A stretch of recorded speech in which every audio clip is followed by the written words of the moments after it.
कांग्रेस नेता राहुल गांधी देश में घूम घूम कर बीजेपी और पीएम मोदी पर खूब आरोप लगाते हैं। लोकसभा चुनाव के दौरान राहुल गांधी ने संविधान को लेकर बीजेपी के खिलाफ दुष्प्रचार किया था, लेकिन इस बार राहुल गांधी को करारा जवाब मिला है।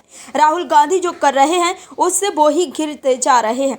लोकसभा चुनाव की तर्ज पर हरियाणा विधानसभा चुनाव में भी कांग्रेस ने संविधान बचाओ का पासा फेंक दिया है।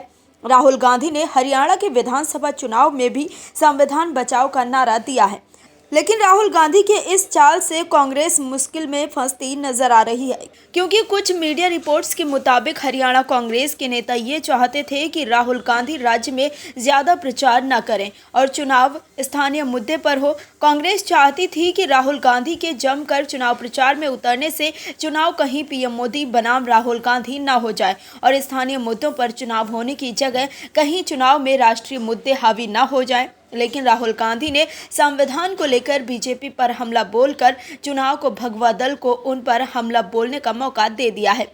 ऐसे में इस बार अमित शाह ने कांग्रेस की हालत खराब कर दी है। हरियाणा में लगातार कांग्रेस लोगों को गुमराह कर रही है। दर्शकों, भारत सरकार की योजना अग्निवीर को लेकर भी राहुल गांधी बयान दे रहे हैं, लेकिन अब वो घिर गए हैं। राहुल गांधी राजनीतिक स्वार्थ में इस कदर अंधे हो गए हैं कि वो देश के सेना को लेकर एक ऐसा भ्रम युवाओं और जनता के बीच फैला रहे हैं जिससे जनता के मन में सेना के प्रति आंतरिक कलह पैदा हो।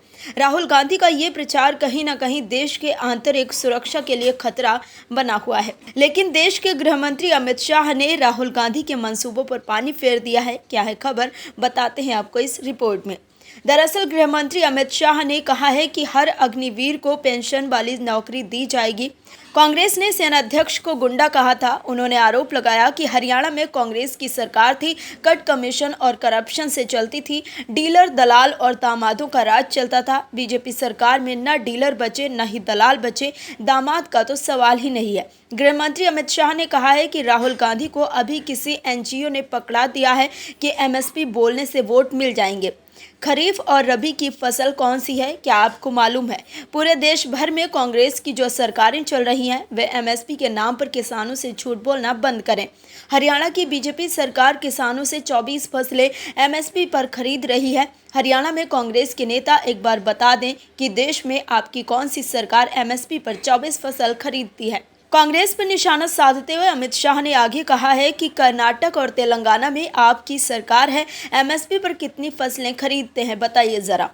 भूपेंद्र सिंह हुड्डा की सरकार को किसान 2 रुपये मुआवजे वाली सरकार कहते थे, क्योंकि आपके समय में बर्बाद फसल के लिए 2-2 रुपये के चेक भेजे जाते थे। अमित शाह ने कहा है कि कांग्रेस पार्टी वोट बैंक के लालच में तुष्टीकरण की राजनीति करती है। कांग्रेस के ज़माने में हरियाणा में हथिनी से थानेसर तक पाकिस्तान जिंदाबाद के नारे लगते थे।